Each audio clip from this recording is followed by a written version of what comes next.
Before my best friend, April, threw herself into the pages of that trashy billionaire romance novel, she made me a promise. She swore, with the kind of confidence only a woman with a plan can have, that conquering the corporate ladder would be child's play. She bragged that she'd secure a $300 million payout within a year and come back to take me on a world tour. I actually believed her. I thought she'd breeze through the plot, collect her check, and be home for Christmas. I didn't expect the story to go completely off the rails. Instead of being the powerful fiancée to the CEO, she was being systematically dismantled by a manipulative, pick-me secretary who seemed to make it her life's mission to see April destroyed. The girl had nearly lost her job half a dozen times. But the breaking point? The secretary had forced April, who was shivering with a 102-degree fever, out into a torrential downpour to inspect a stalled, skeletal construction site, just to torment her. I was beyond livid. I forced the system to bridge me in. I didn't care about the cost. I was going to drag my friend out of that hellscape myself. The system gave me two choices. I could inhabit the body of a CEO's inaccessible high school sweetheart, the classic trope, or the company's CFO. I rejected both. I played my highest-tier authority card. The second I materialized in that world, the air shifted. A chorus of disciplined voices rang out around me, synchronized and heavy with respect. "Good morning, Madame Beaumont." The elevator door slid open to a sea of tailored suits. The elite of the corporate world froze in their tracks, bowing their heads in unison. "Madame Beaumont." "Welcome back, Madame Beaumont." I gave a curt nod, my eyes fixed straight ahead as I strode through the lobby. I didn't have time for pleasantries. As I approached the CEO's corner office, a voice, sugary sweet and utterly fake, drifted toward me. "Oh, Madame Beaumont. What a wonderful surprise. If I'd known you were coming, I would have arranged a proper reception." It was Linda, my son, Xander's executive assistant. She rushed forward, her hands reaching for my designer tote with an eager, practiced smile. I pivoted slightly, letting her hands grasp thin air. "Where is April?" That was the only thing that mattered. Linda's hands stiffened for a fraction of a second before she pulled them back, her smile never wavering. "Miss Dalton? Oh, she's currently on site at the Riverside project, conducting a safety inspection." "An inspection? Today?" I glanced at the floor-to-ceiling windows. Outside, the sky was a bruised charcoal. Rain hammered against the glass, blurring the skyline of the city into a gray smudge. Even the construction crews would have been called off in this weather. What the hell was she inspecting? "Go get her," I said, my voice dropping to a low, dangerous register. Linda hesitated, her expression turning into a mask of faux concern. "Madam, I'm afraid that's not possible. Mr. Beaumont personally assigned this task. He was quite clear. Miss Dalton is to remain on site for 5 hours to oversee the perimeter." She checked her watch. "It's only been 2.5 hours. If we bring her back early, Xander, well, he won't be pleased." "I will deal with Xander myself," I snapped. I ignored her and looked past her at the senior management team hovering in the hallway. "Go to the Riverside site. Bring April Dalton back. Now." The executive scrambled. "Right away, madam. We'll send a car immediately." I nodded, satisfied. It seemed that even though I had stepped down from the chairmanship 3 years ago, no one had forgotten whose name was on the building's foundation. "Don't bother with a company car. Use mine." I wasn't waiting another minute. I signaled my head of security with a look and turned on my heel. The suit-clad entourage followed me like a wake behind a ship. The Beaumont matriarch heading to a muddy, unfinished construction site in a storm? If I so much as tripped, half the board of directors would lose their jobs. 10 minutes later, the car pulled up to the skeletal remains of the Riverside project. The site was a graveyard of steel and concrete. In the middle of the mud stood a lone figure, April. She was huddled under a concrete pillar, holding her leather handbag over her head as a pathetic shield against the rain. She was soaked to the bone, her frame trembling so violently I could see it from the car. Her lips were a terrifying shade of blue, her eyes glazed over. I threw the door open before the car had even fully stopped. I draped my cashmere coat over her, pulling her against me. "April, stay with me. I'm taking her to the hospital," I barked. My security detail moved like a well-oiled machine, one holding a massive umbrella, another handing me a warm towel, a third already on the phone with the nearest ER. I gripped her ice-cold hand, guiding her toward the car, but Linda had followed us. She stood nearby under her own umbrella, letting out a heavy, performative sigh. "Madame Beaumont, I really must say, Miss Dalton is being a bit fragile, isn't she? If she can't handle a little rain, how can she expect to carry the Beaumont name as Xander's wife?" I stopped. I turned to her, my gaze cold enough to freeze the raindrops midair.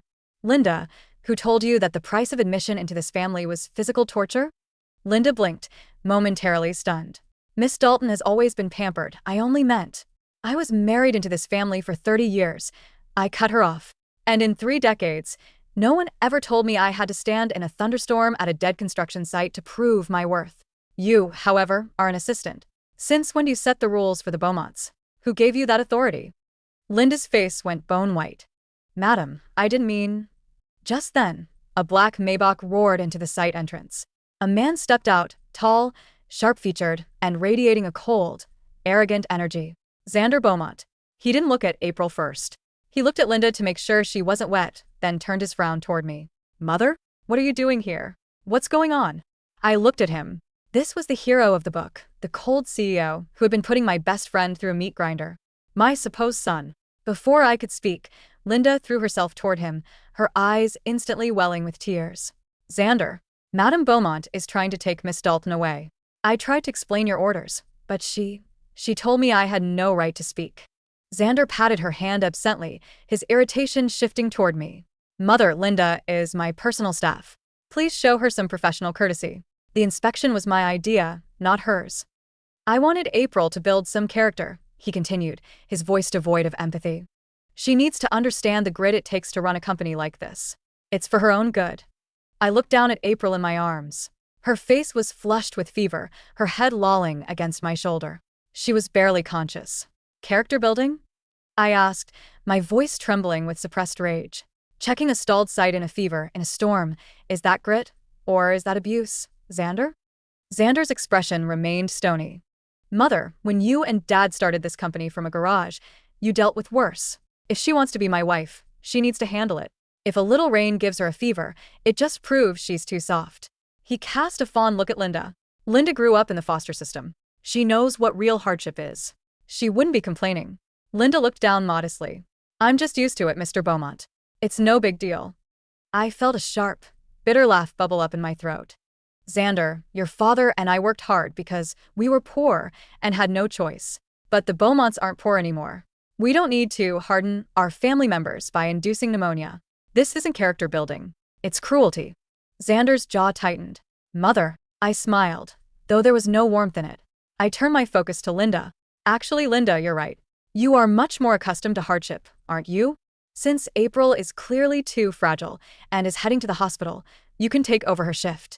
Linda's eyes went wide. The Riverside site needs an 8-hour daily inspection. 30 days a month. Rain or shine, I said. I'd love to see what real grit looks like on you. Linda's face drained of all color.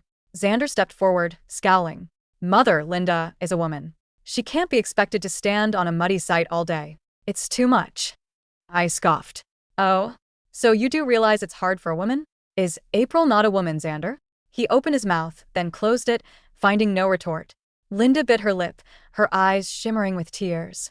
Xander, I think Madame Beaumont just doesn't like me. Xander waved a hand dismissively, his tone becoming clipped and frustrated. Fine. Whatever. Just take April to the hospital. It'll be bad for PR if she actually gets sick on company grounds. I have a contract to negotiate, he added, turning back to his car. Linda, you're with me. He didn't look back as they climbed into the Maybach and sped away. I immediately got April into my car. As we pulled away, I looked at her sleeping, pale face. Hang in there, April, I thought. I'm taking over from here. The ER light stayed on for 20 minutes before the doctor came out. He told me that if we'd been 30 minutes later, she would have been headed straight for the ICU. I stationed 2 of my personal guards at her door and called in Mrs. Gable, my most trusted housekeeper. Mrs. Gable, pay attention, I said. April hates cilantro.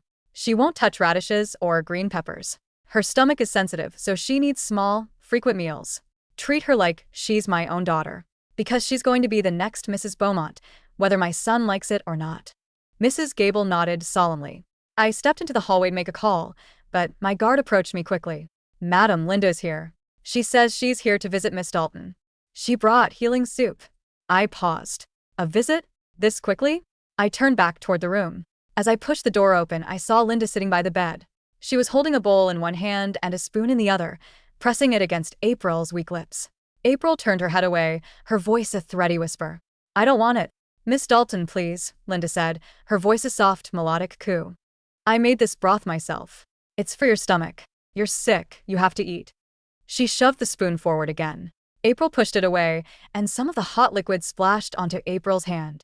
Her skin instantly turned a bright, angry red. Linda didn't even flinch. She just smiled and scooped another spoonful. It's okay. Let's try again. Open up. Put it down. Linda looked up, her expression a mask of innocence. Madame Beaumont, I just wanted to bring some soup for Miss Dalton. I felt so bad about earlier. I ignored her and looked at Mrs. Gable. Smell it. Mrs. Gable leaned in, her brow furrowing deep. Madam, this has asarum and pinelia in it. My heart skipped a beat. For someone with a high fever, those herbs could cause a dangerous spike in heart rate or even respiratory distress. Linda's face shifted slightly. Mrs. Gable, don't be dramatic. I just found a recipe online for wellness. I'm trying to help. I looked at her with pure disdain. We both know what you're trying to do. Linda bit her lip, her tone suddenly hardening. Madam, you're only targeting me because Xander values my work. But Xander is a man with his own mind. He'll choose who he wants to marry. You don't get the final say. I let out a soft laugh. Watch me. A few minutes later, the door swung open and Xander stormed in. He saw Linda's red eyes and his face darkened. Mother, what now? Linda texted me saying you were berating her again. I pointed to the bowl of soup. She brought a wellness broth, laced with herbs that are toxic to someone in April's condition. Linda shook her head, tears streaming down her face. Xander, I didn't know. I just searched for something healthy online. I was only trying to be nice. Xander turned to me, his voice dismissive. Mother, Linda isn't a doctor. She probably just made a mistake. There's no need to make a federal case out of a bowl of soup. If it's so harmless, I said, pointing to the bowl, have her drink the rest of it. Xander didn't move. After a tense silence, he turned to Linda. Don't bother trying so hard next time. Some people don't deserve your kindness. Linda nodded, looking small and victimized. I'm sorry, Xander. I just wanted to help. Maybe I should stay and look after her? To make up for it. No, Xander said, sounding bored. Let's go. We have the merger meeting in the morning. Linda followed him out. As she passed me, she tilted her head just enough for me to see the smirk playing on her lips. Her eyes said it all. See? He'll always choose me. The door clicked shut. I walked to the bedside. April was half awake, her eyes unfocused, her cheeks burning with fever. This wasn't the April I knew. My April was a firecracker. She had a laugh that could fill a room and enough ambition to move mountains. Now, she was drowning in an oversized hospital gown, her wrists so thin they looked like they might snap. I tucked the blanket around her. In her delirium, she murmured, I'm sorry. I was useless. I clenched my fists. Xander, Linda, if you want to play this game, I'm going to flip the table. 2 weeks later, April was discharged. Her parents came to see me, their faces etched with worry. Madame Beaumont, we appreciate everything you've done, but maybe we should just call off the engagement. We don't want our daughter to suffer anymore. I looked them in the eye. I understand, but I give you my word, as long as I am breathing, April will be the one standing at the head of the Beaumont family. The wedding remained set for May 18th. The day of the ceremony, the hotel was a fortress of white roses and champagne. The elite were out in full force. April sat in the dressing room, a vision in custom lace, holding her bouquet with a quiet, steady hand. I stood by the window and checked my watch. 9:15 a.m. The groom's motorcade should have arrived at the Dalton estate by now. My phone buzzed. It was my head of security. Madam, Mr. Beaumont hasn't left. The motorcade is still parked at the hotel entrance. Where is he? At his private villa in Emerald Bay. I didn't hesitate. I drove straight there. Inside the villa, Linda was sobbing as if her heart were breaking. Xander was holding her, whispering sweet nothings into her ear. Linda, stop crying. Please. Linda choked out a sob. Xander, if you marry her today, I'll have nothing. I grew up with no one. And then I found you. If I lose you, I don't want to live. Xander pulled her closer. I won't marry her. You're the only one I love. I walked into the room without knocking. They both bolted upright. Xander's face went stiff. Mother? What are you doing here? The wedding starts at noon, I said calmly. I'm not going. Xander tightened his grip on Linda. The wedding is off. Linda's sobbing slowed, a flash of triumph in her eyes. Xander, I said, staring him down. I'm going to ask you one last time. Are you coming? He leaned back, his tone arrogant.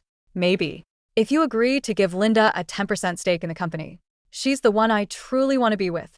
April is just a business arrangement you forced on me. I'll give her the title of Mrs. Beaumont, but the real power stays with Linda. I let out a cold snort. 10%? Beaumont Group is valued at $80 billion. You want me to hand over $8 billion to an assistant? She deserves it, he insisted. April is the one who deserves it. My smile vanished. Linda will never see a dime of Beaumont money. Xander laughed, a jagged, ugly sound. Then we have nothing to talk about. We both know why the Daltons want this marriage. If I don't show up today, April becomes the laughingstock of the city. So, does her family. She can't afford that humiliation. Neither can you. He actually thought he was the prize. He thought without him, the world stopped turning. I didn't argue. I turned and walked toward the door. At the threshold, I looked back at him. Xander, don't regret this. He reclined on the sofa, pulling Linda into his lap. I won't. 30 minutes later, Xander's phone rang. It was his best friend, Marcus. Xander, man, your mom is a legend. 30% of the voting shares and the official heirship, all tied to the marriage? If you marry April, you're officially the king of Beaumont Group. Congrats, man. Xander's hand froze on the phone. What? Wait, are you playing dumb? The whole city knows. Oh, and I heard your younger brother just landed from London. I see him there now. The voice on the other end faded into static as Xander bolted upright. Get the car. We're going to the hotel. Now. Xander's Maybach screeched to a halt in front of the Grand Imperial Hotel. He didn't wait for the valet. He threw the door open and bolted toward the entrance, Linda trailing behind him, her heels clicking frantically against the marble. Xander, wait, she cried, her voice thin and desperate. You can't just go in. There. Your mother is bluffing. She needs you. Who else could possibly take your place? Xander didn't answer. His mind was a storm of Marcus's words. 30%. Official heirship. Younger brother. He burst through the gilded doors of the ballroom. He expected to see a scene of chaos, April in tears, his mother frantic, the guests whispering about the missing groom. Instead, he was met with a wall of silence, so heavy it felt physical. The ballroom was breathtaking. Thousands of white orchids hung from the ceiling, like a floral canopy. The elite of the business world were all there, but they weren't looking for him. They were looking at the stage. Standing at the altar was April.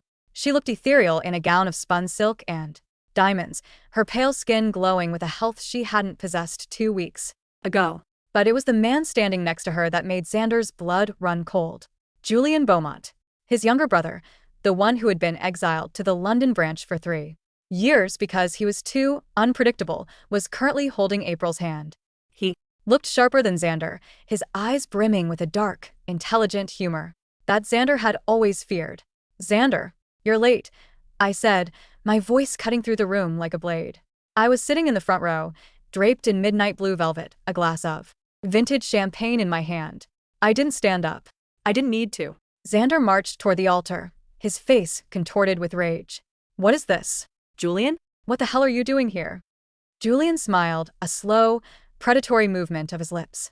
I'm fulfilling a contract, brother. Mother called. She said the Beaumont Group needed a man who understood the difference between a partner and a parasite. I was happy to fly in. This is a joke, Xander hissed, turning to me. Mother, end this farce. You can't marry her off to Julian. The board will never accept it. I stood up slowly, the rustle of my dress the only sound in the room. The board follows the shares, Xander. And as of 9 a.m. this morning, I have transferred my controlling interest to the Beaumont Union Trust. That trust is managed by the person holding the title of chairperson. And as of 10 minutes ago, that person is no longer you. The room gasped. Linda, who had been lurking by the door, let out a small, strangled sound. You're firing me? Xander's voice cracked. For this? For a woman who couldn't even survive a rainy day? I walked toward him, my heels clicking with a rhythmic, lethal precision. I'm firing you because you're a liability. You risked a multi-billion-dollar merger. For a secretary's ego, you showed the world that a Beaumont can be manipulated by a few tears and a bowl of bad soup. That makes you weak. And the Beaumont Group does not survive on weakness. I turned to the crowd, my voice projecting to the very back of the hall. Ladies and gentlemen, today was never just a wedding. It is a transition. My son, Xander has decided to pursue a life of hardship and grit, the very things he so admires in his assistant. Since he finds wealth so stifling, I have decided to grant him his wish.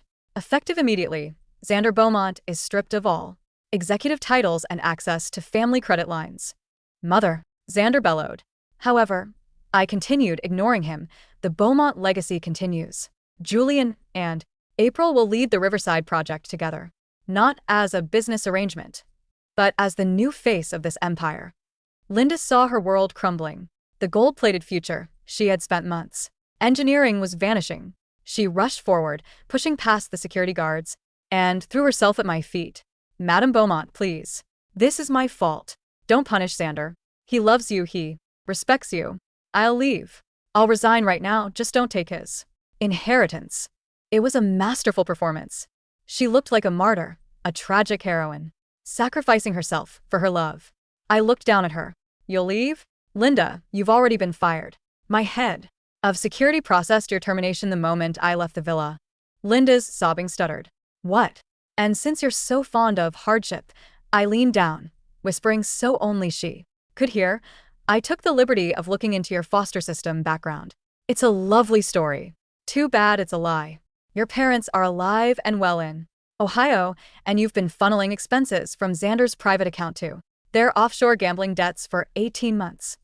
Linda's face didn't just go white, it turned a ghastly, translucent gray. I have the forensic audit right here, I said, pulling a slim tablet from my bag and handing it to a nearby journalist from the Financial Times. It makes for fascinating reading.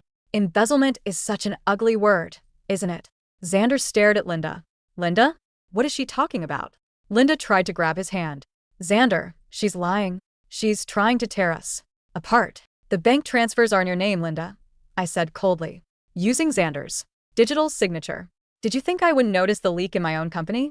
I was just waiting for the right moment to plug it. Xander backed away from her as if she were a venomous snake. The grit and honesty he had championed in her were revealed as a calculated scam. He looked at April, then at the tablet, then back at me. He looked small. Security, I signaled. Escort the former CEO and his assistant out. They have a lot of paperwork to sign at the police station. As the guards hauled a screaming Linda and a shell-shocked Xander away, the room erupted into hushed, frantic conversation. The wedding proceeded, but it wasn't a marriage of souls. It was a marriage of power. Julian and April stood side by side, a formidable duo. After the guests moved to the reception, I found April in the bridal suite. She was sitting on the sofa, kicking off her designer heels. The feverish, broken girl from the construction site was gone. In her place was a woman whose eyes were sharp and clear. You really did it, April said, looking at me. You actually crashed the plot. I poured 2 glasses of the most expensive bourbon in the hotel. I don't play roles, April. I write them. April took a sip, a smirk playing on her lips. Julian isn't half bad, you know. He actually asked me for my opinion on the Riverside architecture. He didn't tell me to build character in the rain once. He's smart, I said. He knows that if he treats you well, he keeps his job. If he doesn't, I'll find a third brother. April laughed, the sound rich and genuine. So, the $300 million payout? Is it still on the table? I tossed a black Centurion card onto the coffee table. The payout is $500 million now. Consider the extra $200 a trauma tax for having to deal with my idiot son. April's eyes widened. She picked up the card, turning it over in her hand. We could buy a small island or a very large yacht. Why choose? I sat down next to her. But before we go on that world tour, there's one more thing. What's that? The system, I said, my voice dropping. It's trying to reset. It thinks the story has ended because the villain Linda was defeated and the hero, Xander, was humbled. It wants to pull us back. April's smile faded. I felt it, a tugging sensation in the back of my head, like I'm losing my grip on this reality. Not on my watch, I said. I pulled out a glowing, translucent card, the master key I had used to bridge in. I didn't just come here to save you, April. I came here to own this world. I've rewritten the ending. The system can't reset if the happily ever after is tied to us staying. Over the next 6 months, the Beaumont Group didn't just thrive, it mutated. Under my guidance as chairwoman emeritus and April's role as the CEO of the Newly formed Dalton Beaumont Ventures. We dismantled every trope of the billionaire romance world. We fired the pick-me secretaries. We installed a board of directors that actually required a degree to sit on. We turned the Riverside project into a state-of-the-art medical and research facility. Xander? He ended up exactly where he said April should be. I made sure his legal fees for the Linda scandal drained his remaining personal assets. The last I heard, he was working as a junior site manager for a rival firm in the suburbs where it rained almost every day. He lived in a Cramped apartment, the kind Linda had lied about growing up in. He had his grit. He had his hardship. He hated every second of it. Linda was serving a 5-year sentence for corporate fraud. I sent her a basket of wellness soup every month. She never ate it. 1 year later, the sun was setting over the Amalfi Coast. April and I sat on the deck of a yacht that was so large it had its own zip code. She was wearing a breezy linen dress, a laptop on her knees, closing a deal that would triple her net worth. You know, April said, looking out at the turquoise water. I really thought I was going to die in that rain.